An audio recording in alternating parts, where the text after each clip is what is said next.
Okay, so thanks, Adam, for the great insights on the marketing and the. Now we're going to talk a little bit about the Niseko and Kyoto, as Adam also mentioned. So we're basically going to talk about the destinations. And joining is actually Ashley Harvey, Japan tourism expert. Wow. And he's actually going to moderate the sessions. And the Sundberg founder Kiraku, and Yu Aoki CEO Matcha, and Fumiko Kato CEO and founder Wowamazing. And last but least, Afra Lashman CEO and founder Japan Private Tour. So ladies and gentlemen, please come on a stage. Yeah, we ever, so no worries. So.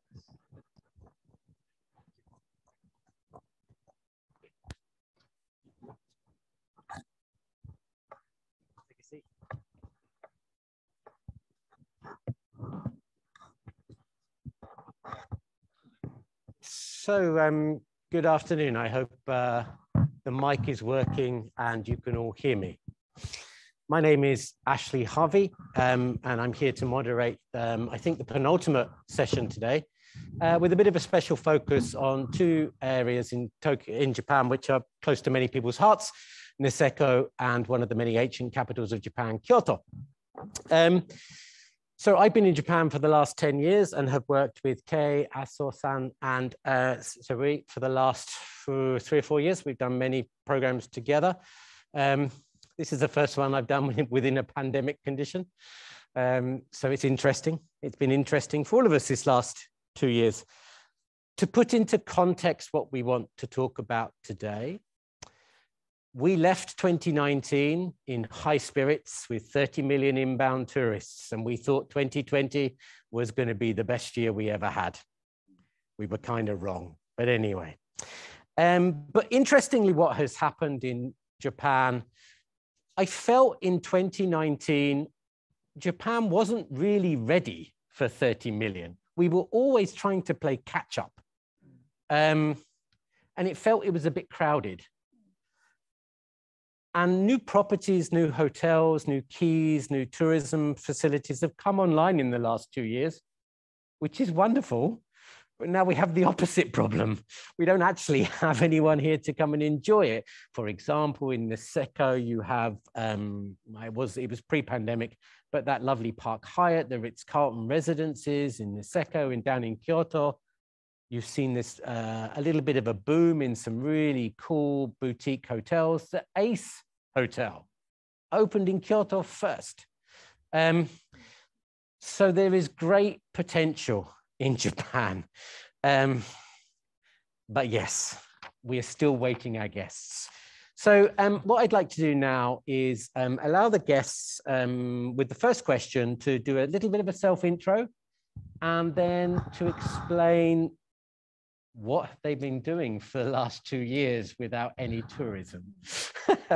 So Fumiko, let's start with you at that end, ladies first, obviously. A little bit of a self-intro and just kind of a sense of what you've been up to for the last 2 years. Thank you so much.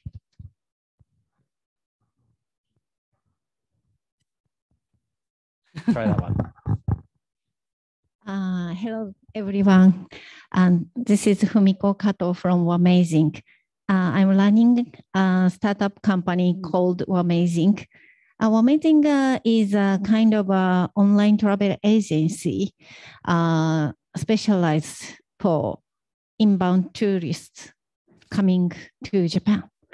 So last 2 years, it was a really hard time for us. So we started a new business with local government. First, we create some new type of tourism product with local tourism, local government, and prepare for a revival demand. And you're confident you're all ready to rock and roll when the revival comes? Yes, and we still survive.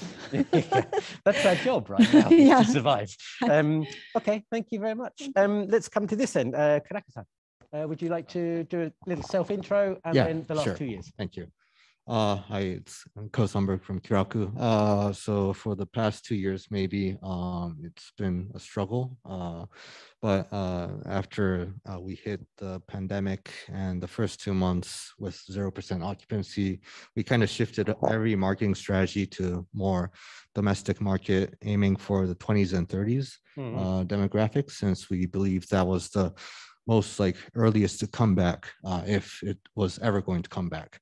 So gradually we were able to kind of get influencers to come in.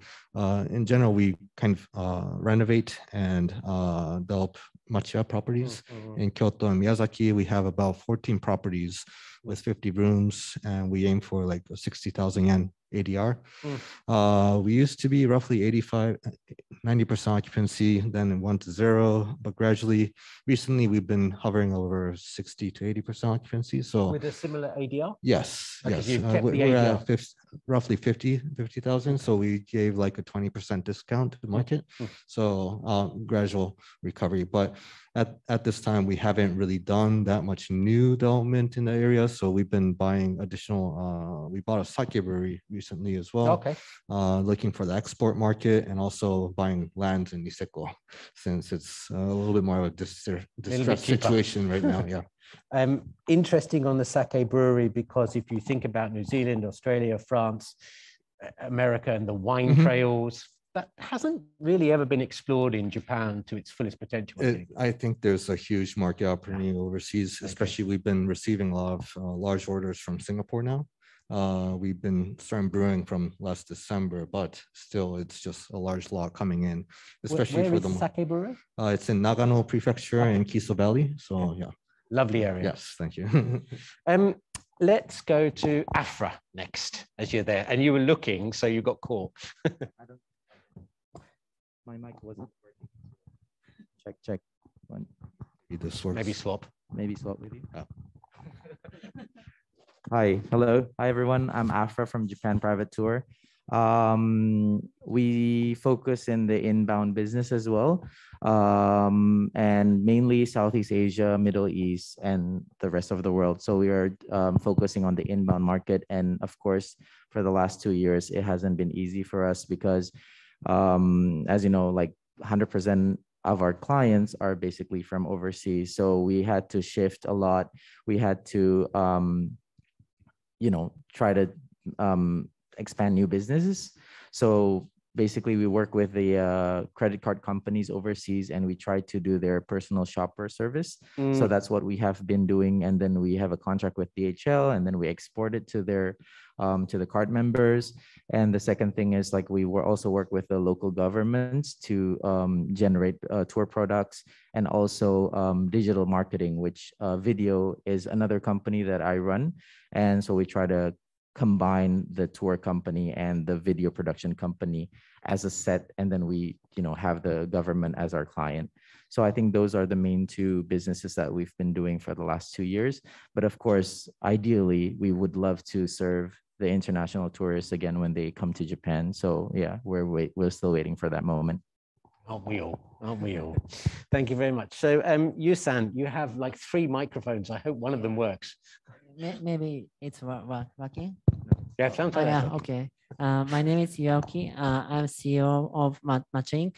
Matcha is a web media company for foreign visitors coming to Japan. Before the COVID-19, our media have 3 million users. But in April of 2020, the number of visitors dropped to 1 million. But 99% of travelers don't come to Japan, yet we have 1 million visitors. I thought that was an opportunity and a possibility of Japan. Then now, through a project for foreign visitors living in Japan, we have access to almost 2 million people. In these 2 years, we focus on help local government to tourism infrastructure, and we made the community about the tourist agency and media and government. We have to connect and engage, empowerment each other. So we did it. Mm-hmm. So I guess for all of you, there has been an element of working with the local government. Yes. And I just wonder, have you seen the local government being much more proactive in managing the destinations, whether it's Niseko or Tokyo or Kyoto or Okinawa? Have you seen them putting in more visionary plans, or is it you guys, the entrepreneurs, who are forcing them to think it through? I know there's a bit of a curveball question. I just wondered. You haven't answered any. Go ahead. Yeah. So I think in general, if it's like Kyoto, Yeah. they haven't really been doing that much. Yeah. I guess they've been halting for the past 2 years and hibernating a little bit Yeah. in the space. Yeah. Okay. Just interested. I think so. Yeah. We're all good. So I'm going to go to number 2, and actually, I'm going to start with this. This is number 2 is a question about Niseko. So effectively, Niseko, I have always felt, was very much almost like an international enclave within Japan. Like much of the mountain is not even owned by Japanese anymore. The guests are not necessarily very Japanese. So obviously it has been hit really hard because it didn't really have I don't think it had a very big domestic market. So Fumiko, you have some expertise in Niseko, and I just wonder how you have adapted to the domestic market, and whether that was a big change, or maybe it's not such a big change, it's just a shift of PR.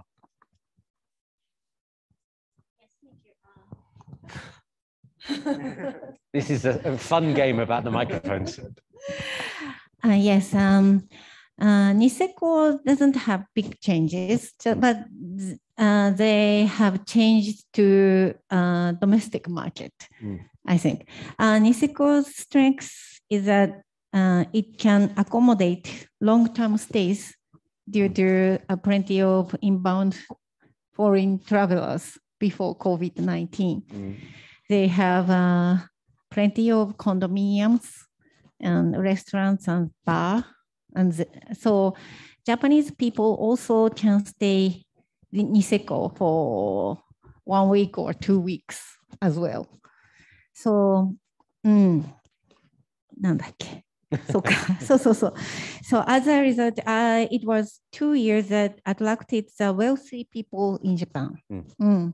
In the startup industry, as me, many new riches have been born these days, except amazing. We are thriving now, still now.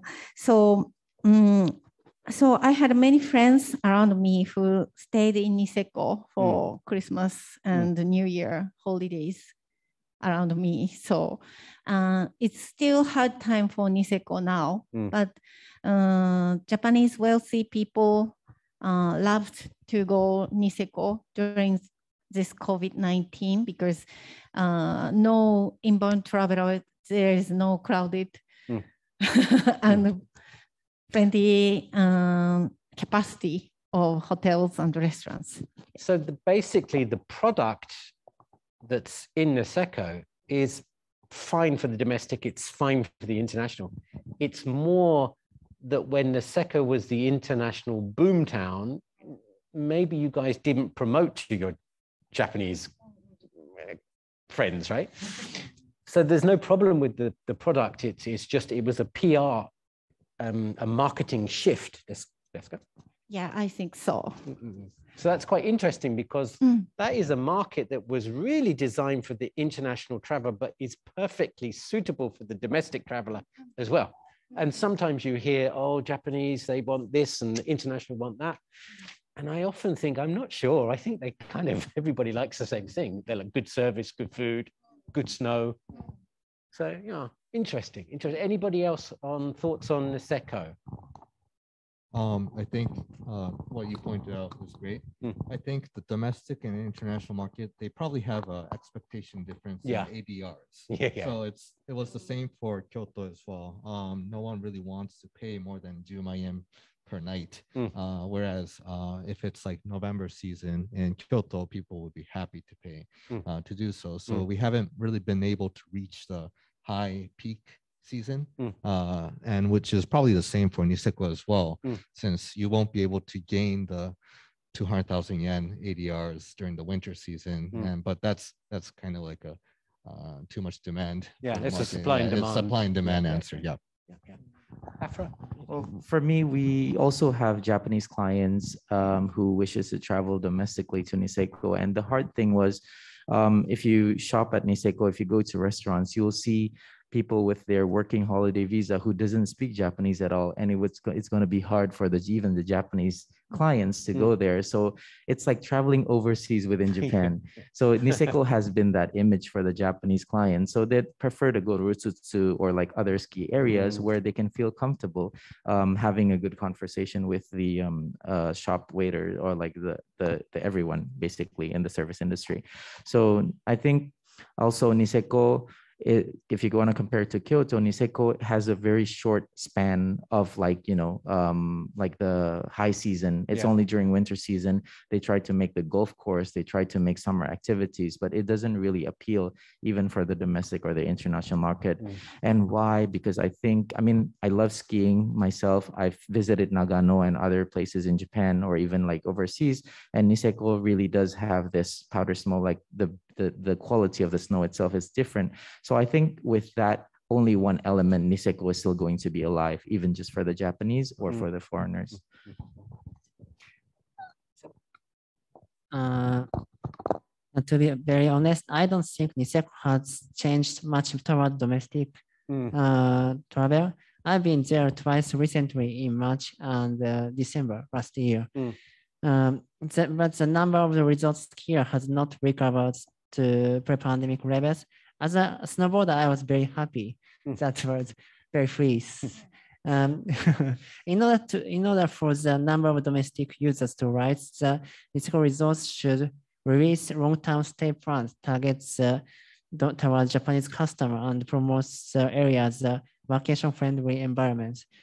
I noticed that just as a Karuizawa, it has become a favorite destination among entrepreneurs, new rich and managers. The local resorts should do more to prefer their infrastructure to welcome this type of customers.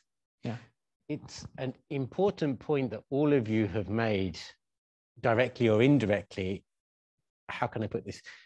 That without a massive tourism in Niseko and Asakusa and Kyoto and certain hotspots, it's actually more enjoyable. So I always thought that Japan could take 30, maybe 40 million tourists if it's spread out over 12 months across the entire country. But when it's very specific, 30 million trying to get into Niseko and Kyoto at the same time, it becomes quite unpleasant, right? So it is an interesting thing, and it would be interesting to know, and I don't think we have the answer, but it seems like that must be a national effort to do regional and seasonal spread a bit more. JNTO and also the local DMOs should be pushing much more off-season and get out of the city and explore more. Yeah, so it's interesting, isn't it? Everyone I've spoken to said Niseko is so lovely without tourists, but we've got no money. Kyoto is bankrupt again, right? So, you know, there's a balance. So talking of Kyoto, let's move on to that. I guess pre-pandemic, Kyoto, Barcelona, Venezia, these cities were effectively overrun with tourists, and for the people who lived there, it was very unpleasant. And the city became for the tourists, not for the local. So it lost some authenticity. When you visited, you only saw other tourists. You didn't really see a local Kyoto hito. So it became hollowed out. I felt Kyoto was not a real place anymore, sort of 2018, 2019. I struggled to enjoy it, and I'm sure everybody did. So I wondered, maybe I know the answer already, but I wondered, Yu-san, let's go to you first. After 2 years, have you seen the local Kyoto Kankocho looking at ways to do dispersing over tourism and stopping this problem again, or you've not seen any strategic change?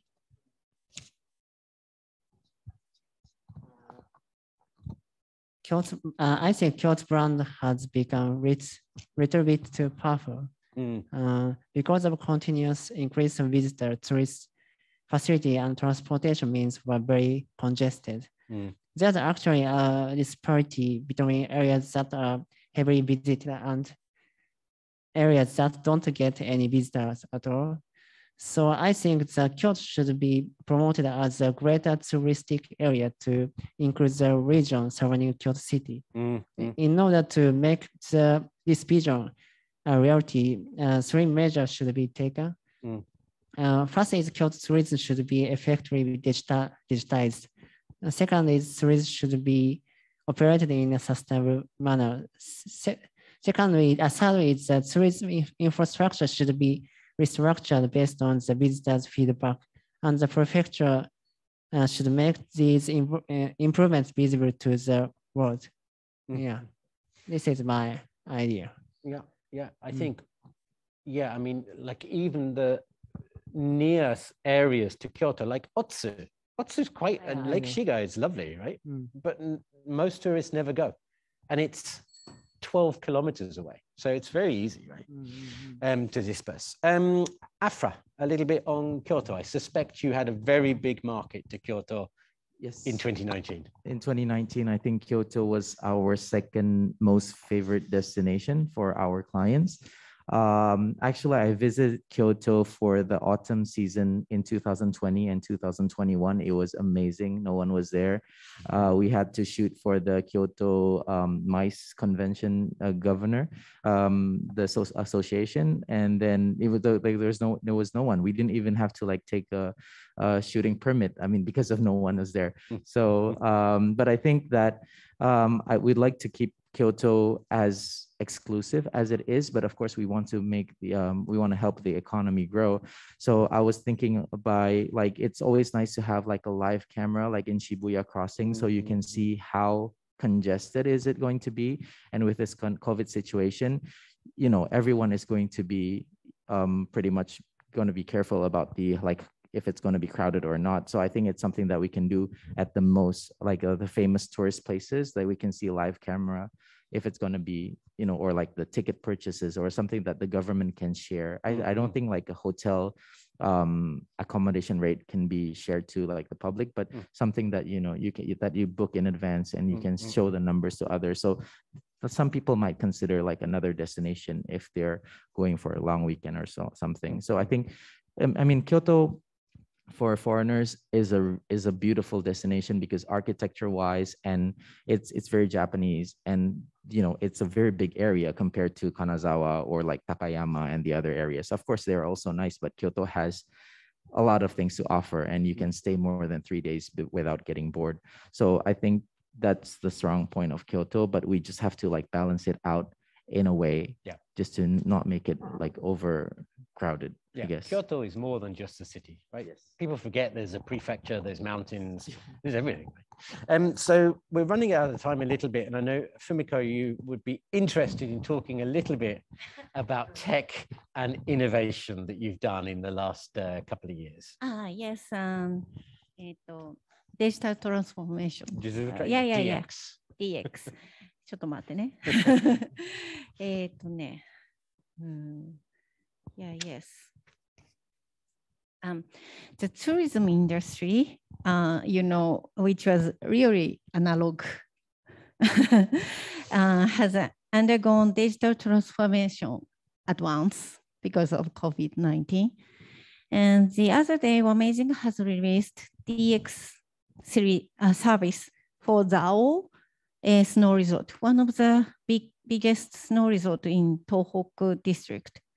Yes, Zao Snow Resort has not sold lift tickets online until now, but from this season, you can purchase lift ticket online, Wamazing Snow, and hold your smartphone over to get the lift ticket from the automatic ticketing machine, and go to the lift, and then gates will open automatically.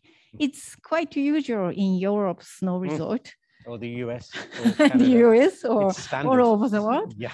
Yeah, but it's a drastic change for Tohoku snow resort. It wasn't that long ago when you went skiing in Japan, you had to pay in cash and you got a ticket. Yeah. And what am I going to do with the ticket?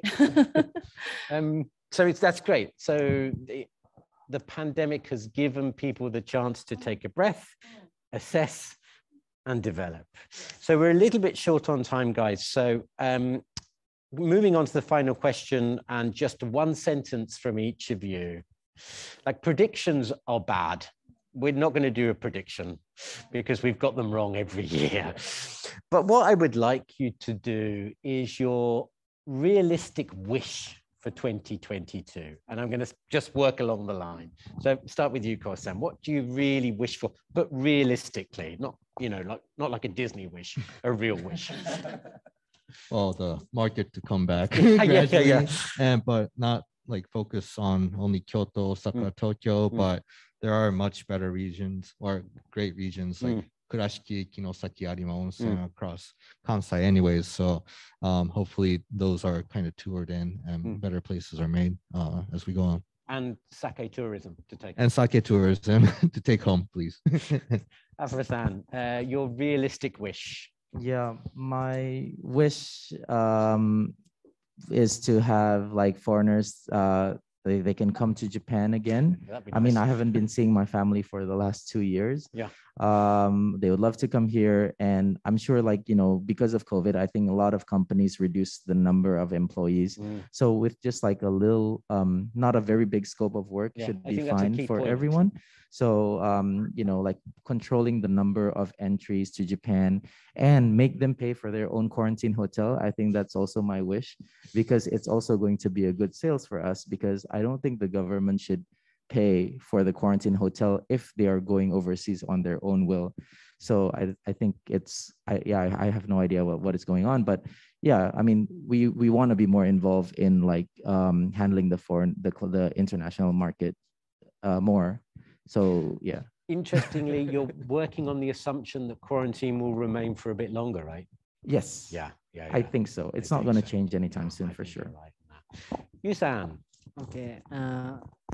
The past 2 years gave me the chance to notice the true charm of our country anew. For 2022, we intend to continue showing the charm of Japan to the world in a way that leads to new stage of the tourism industry. One each which travel doesn't end with the consumerism, but becomes a chance to discover the connection between people and culture. Yeah. Okay. And Fumiko, we started with you and we're going to finish with you. Okay, thank you. In 2019, 1 in 4 inbound traveler landed in local airport in Japan. So I wish more and more people could reach rural area in Japan when they're coming back to Japan. Yeah. Guys, thank you so much for your time this afternoon and for sharing your thoughts. We can only hope and wish that 2022 will be slightly better than 2021, but I'm sure it will be. And it's good to hear that you guys have been able to pivot and change your business and survive. And then hopefully we will move from survival to growth. Thank you very much. Thank you very much. Thank you.